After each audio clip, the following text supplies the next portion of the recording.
गोंडा में लगातार डेंगू के पेशेंट बढ़ रहे हैं, जिसको लेकर गोंडा के जिला अस्पताल और एससीपीएम ग्रुप के ब्लड बैंक में लगातार जो प्लेटलेट्स और प्लाज्मा का भंडारण किया जा रहा है। हमारे साथ बात करने के लिए एससीपीएम ग्रुप के ब्लड बैंक के जो इंचार्ज हैं के मिश्रा जी, उनसे बात करेंगे कि आखिर अपने यहाँ जो ब्लड बैंक में कितने प्लेटलेट्स और प्लाज्मा के जो हैं जो संख्या है क्या है। सबसे जिस तरीके से लगातार डेंगू के मरीज बढ़ रहे हैं, इसको लेकर अपने ब्लड बैंक में क्या तैयारी की गई है? ब्लड बैंक में वैसे तो हम लोग हमेशा ही तैयारी के साथ ही रहते हैं। इस समय आज की तारीख में हमारे पास प्लेटलेट और प्लाज्मा की पर्याप्त मात्रा में भंडार है।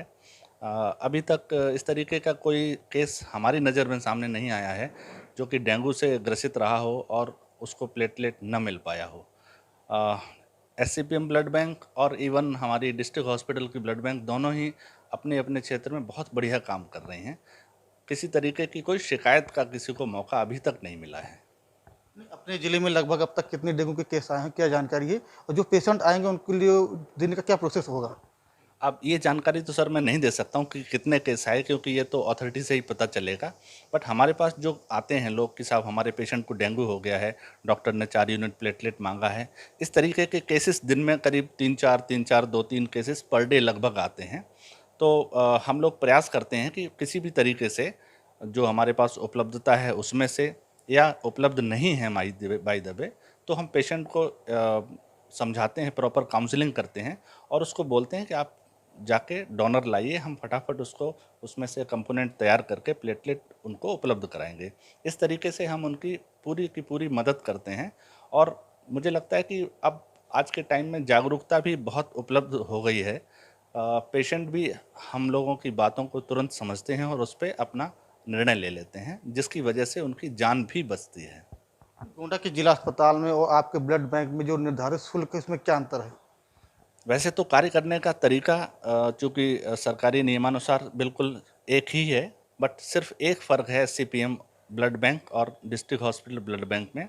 वो है कि डिस्ट्रिक्ट हॉस्पिटल का जो चार्ज है वो जो प्लेटलेट के लिए है उनके यहाँ 300 रुपये चार्ज है, जो हमारे यहाँ शासन ने हमको 400 रुपये निर्धारित कर रखा है लेने के लिए।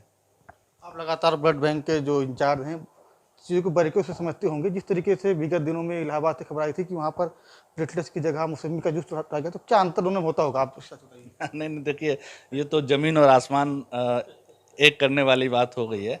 इसका कोई किसी तरीके से कोई तुलना नहीं है, चूँकि न्यूज़ तो हमने भी सुनी थी, बट उसमें कितनी सच्चाई है ये मुझे बिल्कुल इसके बारे में जानकारी नहीं।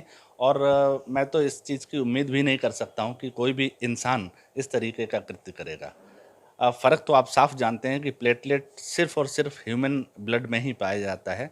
इसके अलावा और कोई भी ऐसी चीज़ नहीं है जहाँ से उसको डायरेक्ट प्लेटलेट मिल सके। कुल मिला के ये माना जाए कि अपने ज़िले में ब्लड बैंक पूरी तरीके से तैयार है निपटने के लिए। हमारा ज़िला पूरी तरीके से तैयार है। जिस तरीके से लगातार डेंगू के पेशेंट आ रहे हैं, उसके बावजूद जो हमारे गोंडा का जिला अस्पताल का ब्लड बैंक हो या एससीपीएम ग्रुप का ब्लड बैंक हो, लगातार प्लेटलेट्स और प्लाज्मा की तैयारी में जुटा हुआ, उनके पास प्राप्त भंडारण है। किसी को बात गंगा गोंडा।